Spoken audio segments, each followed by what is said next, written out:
মুখ্যমন্ত্ৰী মহোদয়ে যি পদক্ষেপ গ্ৰহণ কৰিছে পেঞ্চন ব্যৱস্থাপনাৰ সম্পৰ্কত সেয়া নিশ্চিতভাৱে আদৰণীয়। কিন্তু কথাটো হ'ল যে এনেধৰণৰ নিৰ্দেশনা বা এনেধৰণৰ কঠোৰ সিদ্ধান্ত এয়াই প্ৰথম নহয়। বিগত কাৰ্যকালৰ সময়তো আমি আৰম্ভণিতে এনেকুৱা কিছু ব্যৱস্থাপনা কৰা আমি দেখিছিলোঁ। তত্ৰাচ কিন্তু ৰাজ্যখনৰ শিক্ষক কৰ্মচাৰীসকলৰ পেঞ্চনৰ ক্ষেত্ৰত যথেষ্ট অসুবিধা লাভ কৰি আছে।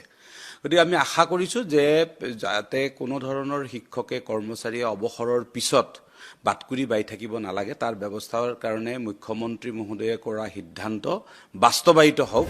সমান্তৰালভাৱে আমি মুখ্যমন্ত্ৰী মহোদয়ক এই কথাখিনিও আমি ক'ব বিচাৰিছোঁ যে যিহেতু 2005 চনৰ পিছৰ ব্যক্তিসকলৰ কাৰো পেঞ্চনেই নাই, পুৰণি পেঞ্চন ব্যৱস্থাৰ পেঞ্চন পদ্ধতি নাই, গতিকে তেওঁলোকৰ ক্ষেত্ৰতো যাতে পুৰণি পেঞ্চন ব্যৱস্থাটো প্ৰৱৰ্তনৰ যি দায়িত্ব, সেই দায়িত্ব যাতে মুখ্যমন্ত্ৰী মহোদয়ে গ্ৰহণ কৰে।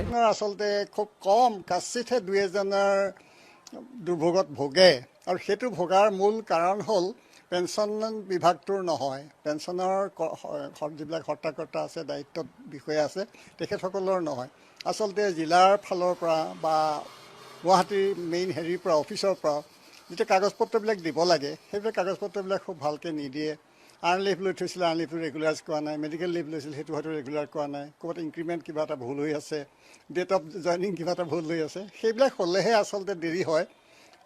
আদাৰৱাইজ পেঞ্চন বিভাগৰ সাংঘাতিক ভাল কাম কৰে তেখেতসকলে, আৰু মুখ্যমন্ত্ৰীয়ে এই ক্ষেত্ৰত যিটো ষ্টেপ লৈছে সেইটো মই খুব আন্তৰিকতাৰে শলাগ লৈছোঁ।